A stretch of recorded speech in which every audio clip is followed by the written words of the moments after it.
Everyone agrees that children in school today are different than when their parents were in school 20 years ago, and vastly different from their grandparents. One of the biggest causes of this difference is technology, which has changed the reality of childhood. Children entering school today have experienced thousands of hours of the most powerful technologies ever created. It is almost impossible to know how impactful these interactions have been. The technology explosion in our society has created a difficult paradox for both students and their teachers. The question is, how can we, as 20th century adults, prepare 21st century children for a reality that will be vastly different from our own? Albert Einstein said that no problem can be solved from the same consciousness that created it. We need to help ourselves and our children develop a new consciousness to solve the complex problems that are confronting us. We need to address the future with a different frame of mind. Failure to understand and address this challenge has enormous consequences for our children, our schools, and our nation. We are calling this challenge the generational divide. For the past few years, the country has focused on solving the digital divide, which we feel is being addressed. The unspoken divide, the generational divide, is and will continue to have far greater impact upon our schools and our future. Slashdot columnist John Katz has described young people as, and I quote, ground zero in the digital revolution, at once the force for cultural transformation and the group in which defining struggles will take place. Kids know the digital revolution demands a battle against adult attempts to regulate youth expression.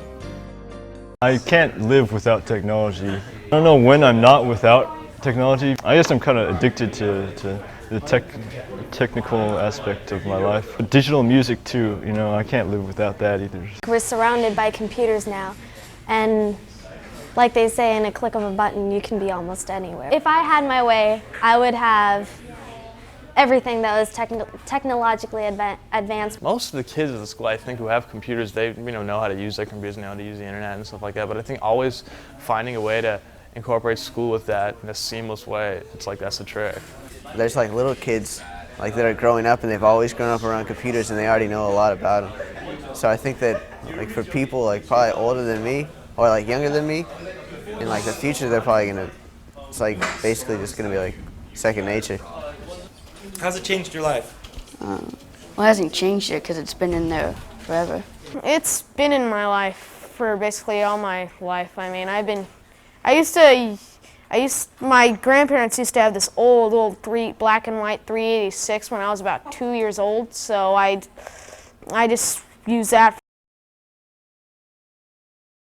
I would bet about 5% of them actually know how to use a computer well. Oh, they don't know that much at all. The kids definitely know a lot more than the teachers. How do you think they feel about it? Are they interested in learning or not?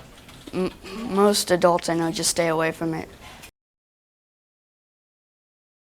So how long have you been using computers? Ever since I was like really young, since I was like 4 or 3. I think it's really good how like kids can like learn to use computers when they're young, because like in the future they'll probably be using them a lot more. I'm questioning myself whether I like computers more or do I like school more. See, computers help me a lot, yet school does too, because obviously you need an education to succeed in the future. I usually go on from like 6:30 to 8:30, and I chat with my friends from school. No, I don't chat with other people, and I just research stuff I want to do. And so how many people are on your buddy list? I have 55. I've got like over 100 people on my buddy list. And so are you talking to them every day, different people? Usually. Do you have your own cell phone? Yeah. Do you bring it to school? You do, right? Yeah. How many other students here do you think have cell phones like you and they bring them on campus? At least like half of them. I remember one time we were at a basketball game, and a friend of mine needed to call her mother saying that she was going to be at the basketball game. Somebody kicked us out, both of us out of the basketball game because of the no cell phone policy, even though it was 5:30. Let's take a closer look at this generational divide from 4 perspectives. These are issues of complexity, culture, system, and society. I would like to examine each of these more closely. The mere complexity of today's world is presenting unprecedented challenges for educators. Even as we struggle to adapt, it seems that we fall farther and farther behind. Can the system that now prepares our current educators prepare a new generation that can meet the challenges of this growing complexity? 50 years ago, 10% of Americans went on to secondary education of various kinds. And the 10% that had done that were able to supply teachers for the 10%. And so that worked awfully well, and that was the situation that obtained in Europe and the UK up until just a few years ago. So it's basically 10% going on to secondary and the 10% supplying the teachers. So when we tried the universal franchise about 100 years ago in this country, they didn't make it a 50-year project or even a 20-year project. So they immediately said, okay, now everybody's going to go on to secondary education. Where would they expect to get the teachers from? What would you say you need most in order to maximize your use of technology? For me, I need somebody to hold my hand and to help. I need in-service, even though I've had a lot, I feel, and we have wonderfully supportive people here, I still need more. And I think that's what I need. Is I really want to do all this technology. I'm really excited about it. And I'm not doing it. And I need help to do it. These kids know how to word process at 3rd, 4th, 5th grade. As a 6th, 7th, 8th grader, word processing and cutting and pasting and things like that, they have those tools, they know how to do it. I think we need to go beyond. If we're going to be, you know, technologically savvy in that sense, they need to go beyond. What is beyond? Beyond word processing. What is it? That's what I'm saying, I don't know. The whole idea of technology, though, is to make it so it's just absolutely seamless. That it's not a separate thing that you do. That it's just, you know, it's just the way you do a particular thing. That it's not, now we're going to do a technology project. It's that the technology is just as common as having a paper and a pencil. And that's certainly the way the kids see it, because when you ask kids what kind of technology you do, how do you use technology, they say, well, I really don't. And then you get down to it, and they use instant messenger, they send email back and forth all the time, they just automatically do word processing. They don't separate out their use of technology, they don't even see themselves as doing that. They don't even call that technology. We do that. Yeah, we do that. Yeah. We do that because we have this big gap between technology and what we do, like handwriting and so forth, but they don't. I can even see the day when a student will bring a laptop to school as a part of their equipment. But I don't know. One of the issues, like just take so simple as they're doing their experiments, they're typing it in. Okay, where are they sending it? How am I as a teacher going to act? It's much easier if they have it on paper, they hand it in to me, I take it home, I open that manila folder, and I go through and grade them. To go home and hook to an upload and wait for the downloads and click through everything and try to find out what they named them and what file they put them in, because kids, it's hard enough for them to remember anything. They could print them out for us, and then turn them in, but then that there's a whole other paper cost issue, time on the printer. You ever try to have a whole class print out on one printer? It takes hours, and it's so much quicker when they're all done, they hand it in. So it becomes very uncomfortable, this use of technology, when it's supposed to be seamless and nice, and instant messaging or emailing each other, these little fun things, that makes sense. But in a school, that's why I said I always feel this conflict between the school structures we have and the technology. It seems like they're almost opposed in a lot of ways, and that one's going to have to, well, the structure of school is going to have to change how I grade things, kinds of assignments I give, for technology to feel more comfortable. And that's what is that next picture? I think sometimes my impression is I'm playing catch up, and I learn a skill and I feel I'm really proficient, but by the time I'm really proficient, the students have moved on 5 steps beyond, and I'm not.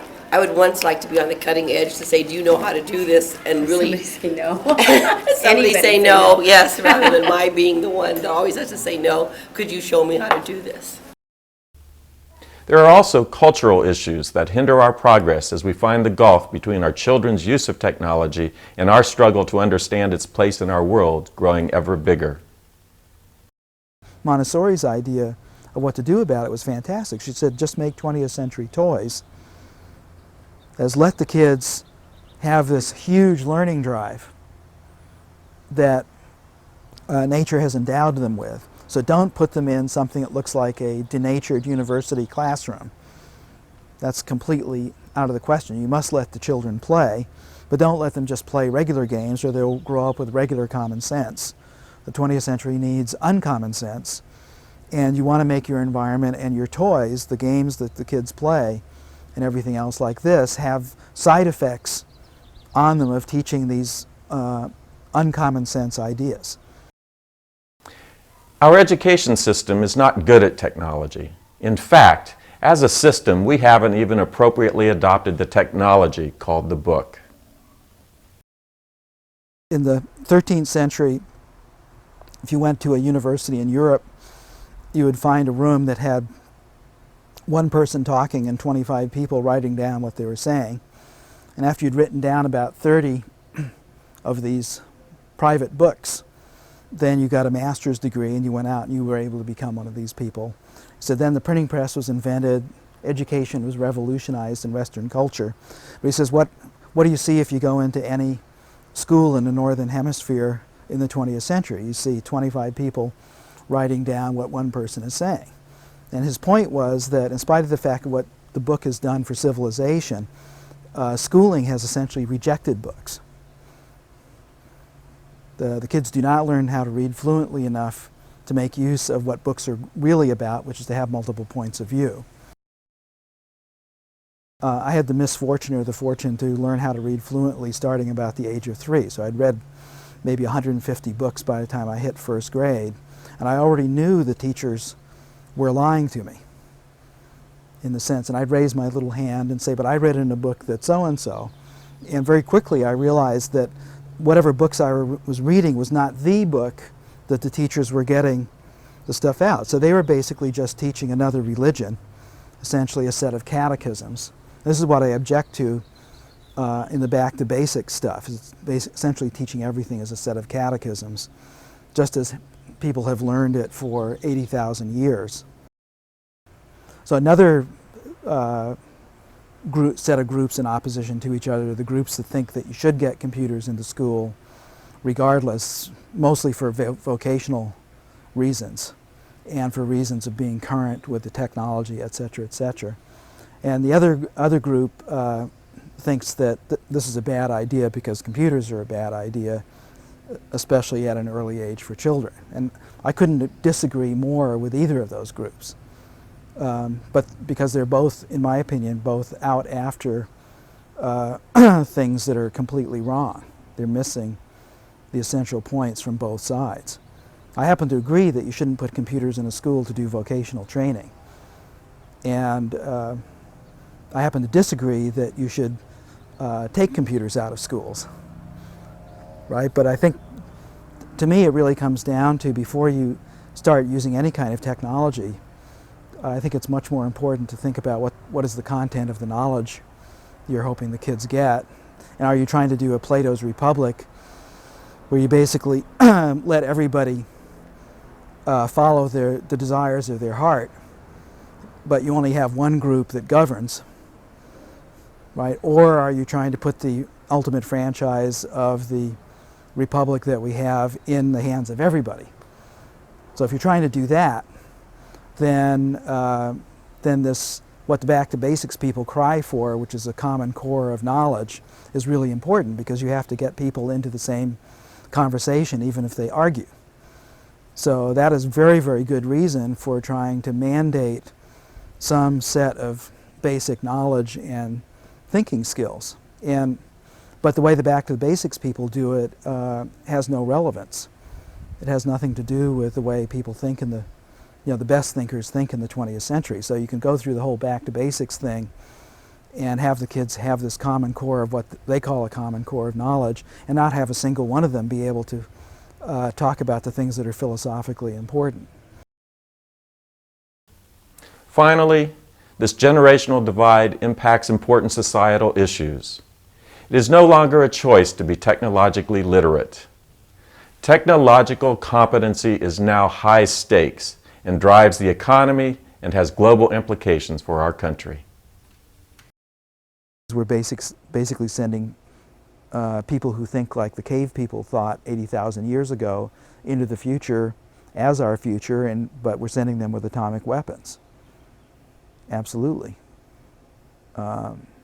It's possible to kill somebody with your hands, but it's not easy. So I think every time you up the technology you can use to ding somebody, you need to up the perspective that the people have who have this technology. So I don't see this as something that stays constant as we go along. So if you goof with a club, it doesn't have the same impact as if you goof with biological weapons. Right? So, and the same thing I believe in, that democracy is a very fragile thing. Civilization is very fragile. The last time it got lost, it wasn't recovered for more than 1,000 years. Because there's nothing in humanity that leads us towards civilization. Most of humans, for most of the existence, and even today, are not remotely civilized. It's not, we're basically set up to be little tribes of people with interest in our own, the interest in ourselves first, our families, then about 100 people, and that's it. We're basically hunters and gatherers, and American business is full of the hunting and gathering metaphor. They haven't even invented agriculture yet. This generational divide is just beginning to impact our schools, but the tsunami has yet to hit. What we have seen and what we know is that our kids are hungry for more technology, and if we aren't careful, more and more of them will turn their backs on school and walk away. We already are seeing this as many of our most gifted students opt for homeschooling options supported by technological resources. This generational divide presents a real issue for educators, especially educational leaders. We know the challenge ahead of us is difficult and that change is often elusive. You negotiate with systems, you don't fix them. You can fix a clock, but you can't fix an ecology. You have to negotiate with the ecology or you lose the ecology trying to do the thing. You can't fix the human body, you have to negotiate it with it because it's got all of these systems that are already reacting to things that are being done to it. And so when you look at the school system as something that cannot be fixed, except in the extraordinary case of having a new county and a new school district and a new everything, and you get to choose all the teachers, I certainly think that's possible to do. Because the 10% is still there. That 10% for science is actually only 5% in the US, according to most of the surveys that I've seen, but still 5%. So it's 5% of like 280 million people. And so you could set up a hothouse situation where you could deal with a county with 100,000 people in it and a set of schools, and you could import just the right, be very similar to the way Xerox PARC was done, or Los Alamos. And we have tried systemic reform. We had a really amusing, if that's the word for it, 3 or 4 years with the whole San Jose school system about 10 years ago. And we learned a lot about whole school systems and the incredible difficulties. Like I said, change is easy until you try and do the change part. So we got nothing but cooperation from everybody until we tried to set up a model school. Almost any school district can do one elementary school right. So, and I think there's a lot, and you may not get another one for a while. But I think in order to just learn about it, you have to do one. This is this idea you can't think about thinking unless you... So if you're going to do systemic reform and stuff, the first thing to do is to see if you can do one school right. And you just do it by cutting every corner you possibly can. You just get teachers from anywhere and you just absolutely don't compromise. Like the guy at Xerox PARC, Bob Taylor, when they asked him what his theory was, he says, well, I'll never hire a good person. And they looked at him askance, and he says, because, why? And he said, because you cannot concatenate 10 good people to do what one great one can do. He says, not, and you have to manage good people. So his idea, I'm only going to get geniuses. And if I can only get 35 of them, which is about what he wound up with, that's it. but turned out to just invent all of our modern technology. We're talking about an actual attack on what most people in the school system actually believe about the world. So we're not just attacking them. We're not just attacking their jobs, but we're attacking their belief. This is why Giordano Bruno was burnt at the stake in 1600. That was only 400 years ago. So we are basically a species that is quite willing to die for our beliefs and is quite willing to kill for our beliefs.